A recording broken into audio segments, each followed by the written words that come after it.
pianist. Alla is also the proud mother of Leah Tarashensky, who many of you know from with us here tonight. So,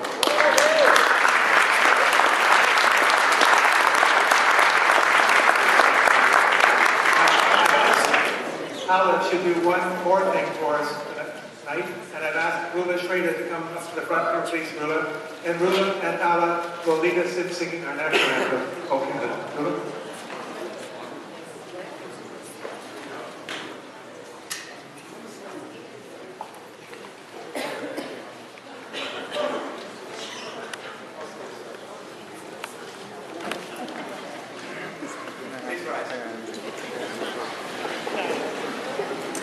ما بحبش الرسميات هاي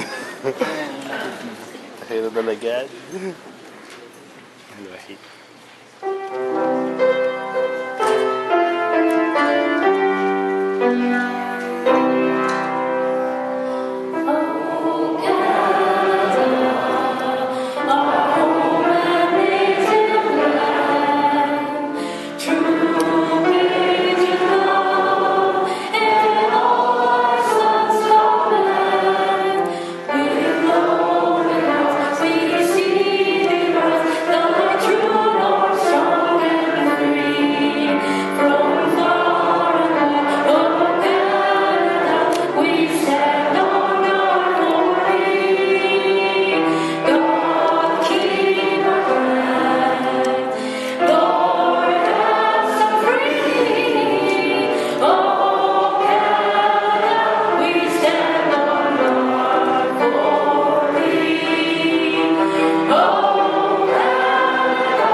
My name is Peter Larson, and I am the chair of the National Education Committee on Israel-Palestine, and along with a group of wonderful volunteers, we put this meeting on tonight, and thank you all so much for coming in such large numbers. Just before we start, I have a couple of sort of generic announcements. There are some seats up here, over here. I see a couple seats in the front over here. There's a couple in the front here. Don't worry about the reserve side. There's just one of them here. A couple over here for people in the back. So please move in and fill. The washrooms are over there if you need them. Actually, they're over there if you don't need them. We will be videotaping this performance this evening, and it will be going up on our website when it's finished. And we will be able to see it or tell your friends about it for those who are able to come. We also have a couple of designated photographers here. They have volunteer buttons on, so you'll know who they are. But we'd ask other people, please, to not take pictures, not to bother the. So before we go any farther, I'd like to invite Reverend John Marsh, the minister of the First Unitarian Congregation, to say a few words of welcome into his worship, into his house of worship. John. Welcome to this sacred space. It is a joy to see it being well used. I have the privilege of serving as minister here to a congregation of dreamers and doers. We meet here regularly to increase the sum total of love and justice in the world. We do this by nurturing spiritual growth and social responsibility. This space is the cradle and workshop of our dreams. We aim to keep it an open space for the exchange of ideas. Messages are heard here that are sometimes seldom heard in the mainstream media. For some, this is like water for a parched throat. For others, messages that are heard here can be painful to the ears. So please let this space be as open as possible to all who sit here, so that those who have ears can truly hear. I also want to acknowledge that our building, like the rest of Ottawa, sits on unceded Algonquin territory. Experience teaches that whatever authority I or anyone else has on this earth, especially over spaces, must necessarily be brief. And so I am doubly proud, delighted, honored to welcome Jeff Halper here tonight, and each and every one of you. Amen.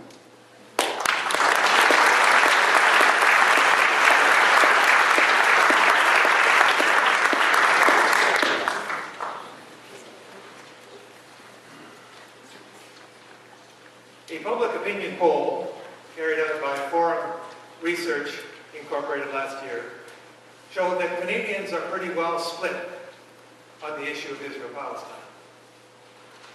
About 15% of Canadians, according to the poll, lean towards Israel. Another 15%, more or less, lean towards the Palestinians, which leaves the bulk of Canadians, or about 70%, somewhere in the middle.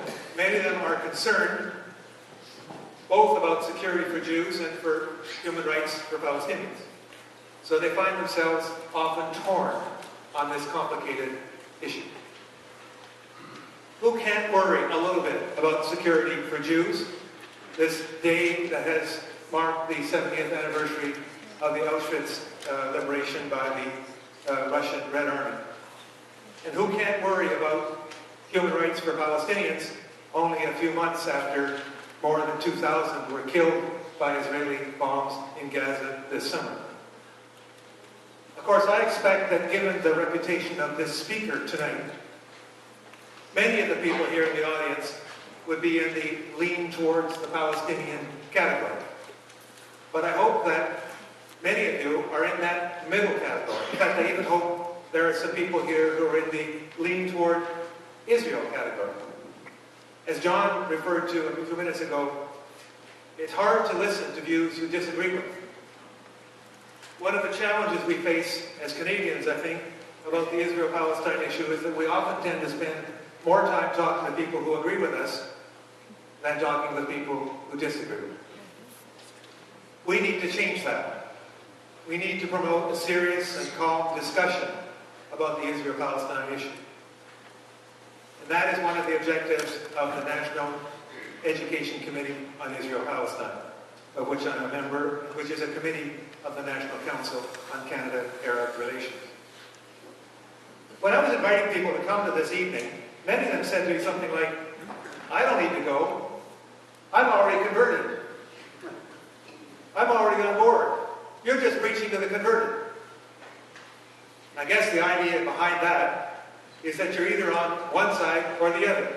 You're either for the Palestinians or you're for the Israelis. You're either converted or unconverted. But this is not, notwithstanding the facility we're in, this is not a religious meeting. We're not trying to convert anyone. And we're not trying to get people to keep the faith. Our objective lies in the name of our organization, the National Education Committee on Israel-Palestine. NECIP is a Canadian human rights organization. Our focus is on human rights in the Middle East, particularly on how Canada treats human rights in Israel-Palestine. We believe that if Canadians were better educated about this issue, about the issues involved, they would feel more comfortable with the notion that it's possible to promote both human rights and security for both Jews and Palestinians at the same time. Of course, we all know that all those people in the middle feel sympathy for the Palestinians. They feel sorry for the Palestinians, for their suffering, for their pain. And many of them actually feel very uncomfortable with Mr. Harper's over-the-top support for Israel. But at the same time, deep down, many of those people who find themselves in the middle are discouraged and hesitant to get involved in the conversation. And we need to help them get involved in the conversation. Why are they hesitant? Well, I think there are many reasons. Let me list 5. One is, everybody in Canada knows that the Israel-Palestine issue is a very emotional one. You know that as soon as you start to criticize Israel, you risk being seen in one way or another as being anti-Semitic. That's something most people naturally want to avoid, so they avoid it. Beyond the label, however, many Canadians actually worry about the reality of anti-Semitism. Anti-Semitism does exist in our society, but is it growing? Is it big? Is it very important? Is, for example, one of the questions I get most frequently is, what about Hamas? Is Hamas so obsessed, its hatred of Jews is such that it wants to fight to the death just because it doesn't like Jews? Is that possible? And of course, with the events of Charlie Hebdo, people worry about, is anti-Semitism on a rise in France? Is it on a rise in Canada? And if so, of course, we don't want that to happen. I feel that many people feel sympathy for Palestinians because they think that no solution is possible. They think that Jews and Palestinians have fought each other forever. They'll never stop fighting. So there's no solution possible. So if there's no solution, why should I ever be involved?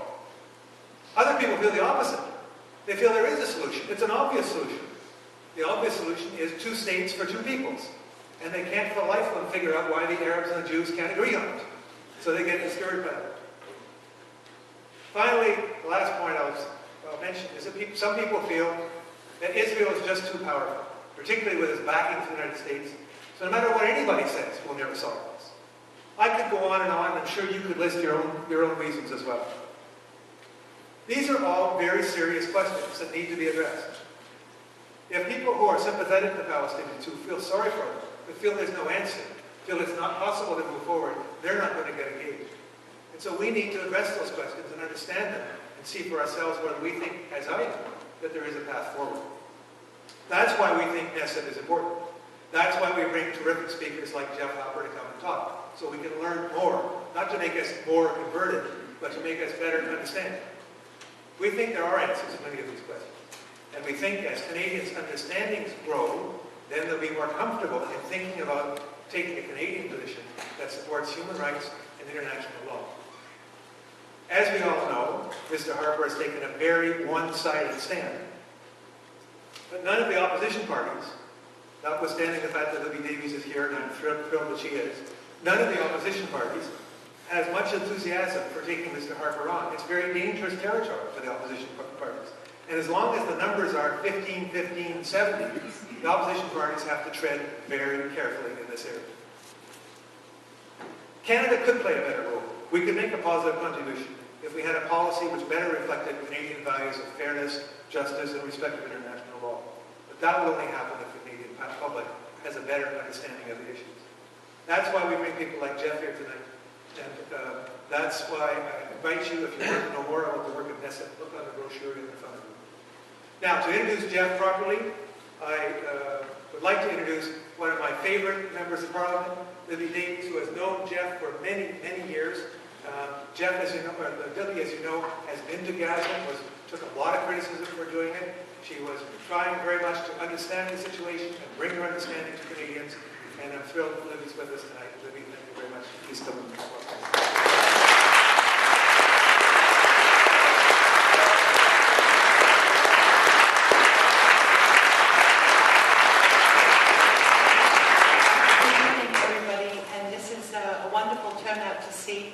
And I'm very pleased to be here at the Unitarian Church in Ottawa. I've never been here before. It's a beautiful building. I've been to the Unitarian Church many times in Vancouver, where I'm from. So it's a great pleasure to see everybody here tonight. Thank you so much, Peter, for your introduction. I dashed out of Parliament. I actually skipped the last 2 votes to get here on time because I sure didn't want to miss this meeting tonight and to hear a very wonderful man, Jeff Halper, as he speaks here in Ottawa. And so I have a very simple job, which is to introduce Jeff. But first of all, I would like to bring greetings from Paul Dua, who many of you know. He's the Member of Parliament for Ottawa Centre, and my guess is that quite a few of you are his constituents, and I think even the Unitarian Church here is in his writing, is it not? We're still in Ottawa Centre here, I think. So Paul sends his greetings, and in fact a number of us will be meeting with Jeff tomorrow on Parliament Hill, including Paul, so I know that we'll have a very good discussion tomorrow morning, and we're certainly looking forward to it. As Peter mentioned, I was very fortunate to be part of two delegations that have gone to the West Bank and Gaza, one in 2005, I think it was, and more recently, although now it's quite a few years ago, in 2009. And sadly, I don't believe that there have been any other members of Parliament who have been to Gaza since that time. There was actually just two of us, myself and a wonderful Bloc Québécois MP, Richard Nadeau. I don't know if Richard is here tonight. No, but he was a very wonderful member of Parliament. And actually there were three members of Parliament, also Boris, who was a Liberal member of Parliament in Toronto. And when we went in 2009, we began our visitation in Jerusalem, and we had amazing meetings with people. We did this on our own. It was not a paid trip by any organization. It was something we did on our own.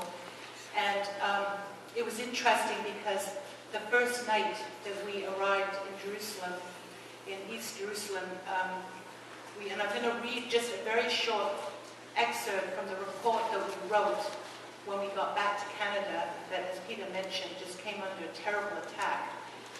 Even though we were completely upholding official Government of Canada policy. I mean, it's not what Halper is carrying out, but the actual official policy of the Government of Canada is not what's actually being done.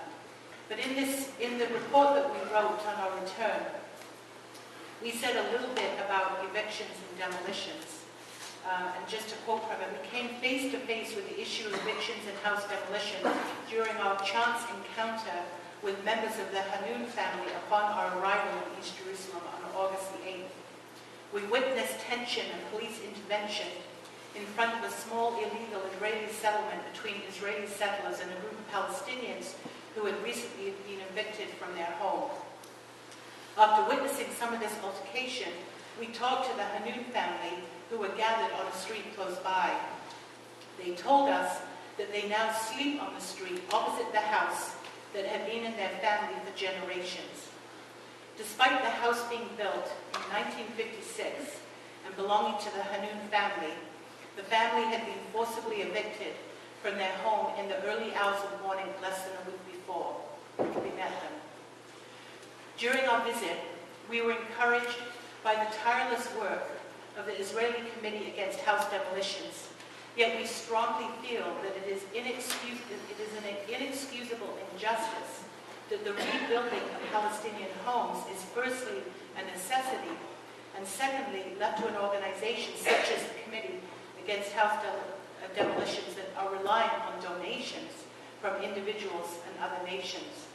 And of course, when we were there, we met Jeff, and on the front page of our report, we put a picture of the brigade. I think they were young folks from Spain, if I remember correctly, and they were rebuilding a house of Salim. And it was a wonderful thing to experience the people effort, literally, that was going into bricks and mortar to rebuild a home of a family whose house had recently been demolished. And I want to say that over the years I've come to know Jeff. He's no stranger to Ottawa. He's been here quite a few times. And he has, just chatting with him before the meeting started, he has an incredibly grueling schedule across Canada. And I told him I think he needs a really good handler to make sure that he actually has a break, because he's got no breaks.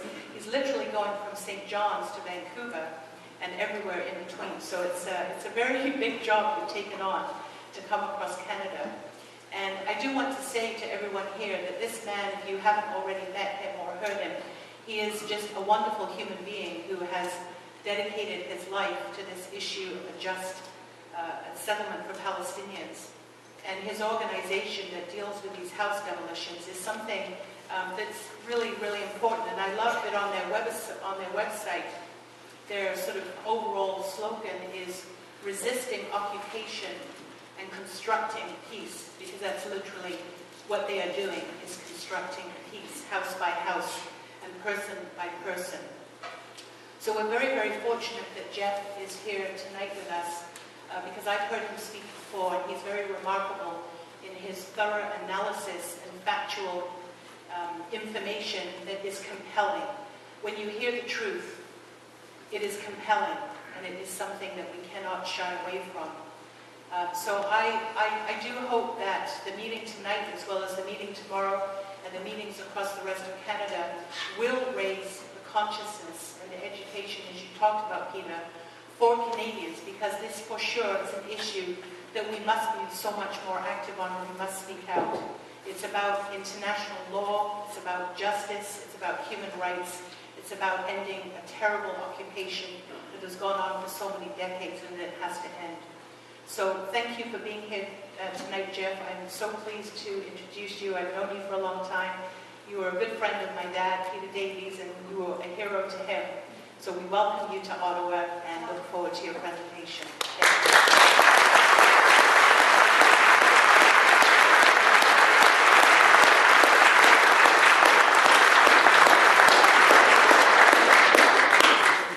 Jeff, I'm going to move this out of the way because you're not going to use this.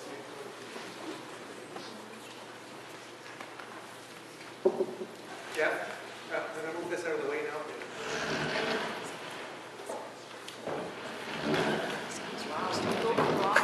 What? You're so strong. You It's so strong. Yeah. Oh, it's a lot easier now.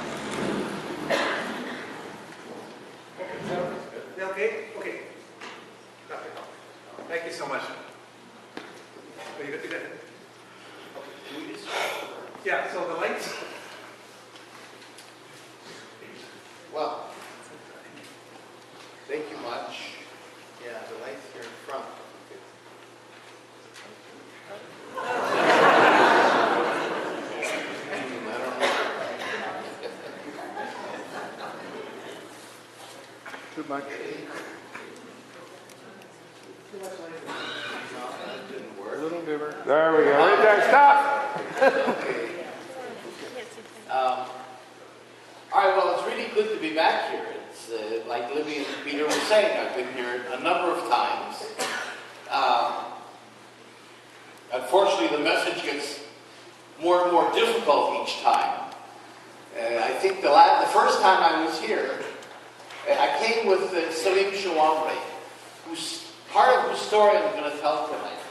I'm going to do something a little bit, if some of you will forgive me, but I've been here, this is my third time. And the first time I came with Salim, whose home had been demolished a number of times. And he told his story. Some of you might remember that, and I gave the political part. The second time I came back a few years ago, I think I also told his story without Salim. And his home had been demolished a few more times. Tonight, I still want to talk a little bit about Salim's story. The family has gone through now 6 demolitions over the years, so I want to update. But I also, assume that there's a lot of people here who haven't heard the story. And the reason why, and Libby touched on this, the reason why the house demolition issue is so powerful is, first of all, it uncovers the different layers of occupation. In other words, the Israeli occupation is very, very, I think, important to understand. Because... It's better to see you. It's nice to see you. And with the pictures. I thought we were good. Sophisticated here. First of all, the house demolition issue is important because it reveals the layers of occupation.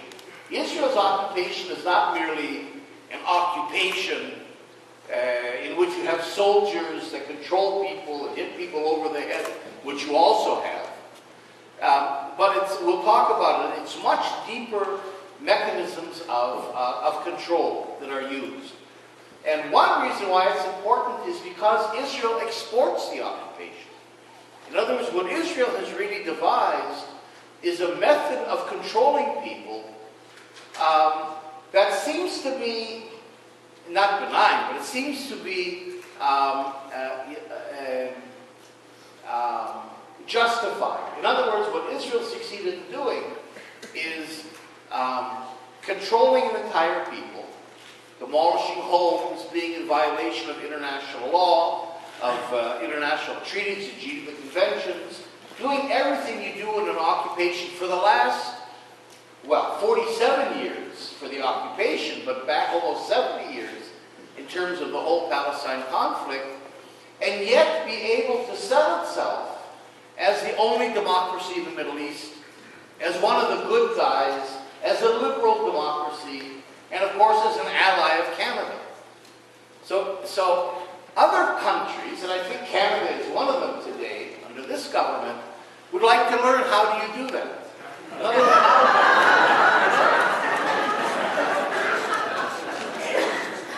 because in a sense, what's happening is occupation is being exported. I'm not going to get into all this tonight, but as you have neoliberalism getting stronger and stronger, and everything's getting privatized, and you have tremendous income disparities, the 1%, the 99% phenomenon, and you begin to have austerity, and budgets for welfare, education, begin to decline, you have a tremendous increase, not just in the military, but in security. And your Minister of Public Safety a number of years ago, Stockwell Day, in his day, signed what's called the Canada-Israel Public Safety Agreement with Avi Dichter, who was the Israeli Minister of Internal Security, the former head of the Mossad, in which Israel has been invited to bring the occupation home into Canada. Israel is involved in your prison services, it's involved in your airport and border security, it's involved in immigration policy, it's involved in training your police forces. In other words, Israel has been invited by the Canadian government to come in and in a sense, be involved in the most intimate internal security affairs of your country. Not to mention all kinds of Israeli security companies who develops monitoring and surveillance devices on Palestinians. I mean, the Palestinians become the guinea pigs. The occupation becomes a kind of a laboratory in which the market is abroad and the end users are you. So one of my messages is don't think what we're talking about tonight with Salim, what happens in Gaza, occupation, is simply confined to the Palestinians. This is something that's packaged, that's marketed, that becomes a model of control that is then exported to countries like Canada. So the occupation is here in many ways, and the fact that it's not felt, and it's not seen, and it's done in these kinds of ways, including language. Israel will never use the word occupation. So you're talking about terrorism. You're talking about security. I mean, who doesn't want to be secure? So the ability to manipulate people into buying into systems in which they're pacifying themselves, really in many ways for corporate interests, we're looking at this within the context of neoliberalism, is something that I think should concern every Canadian, every person. The house demolition also is important and it's powerful because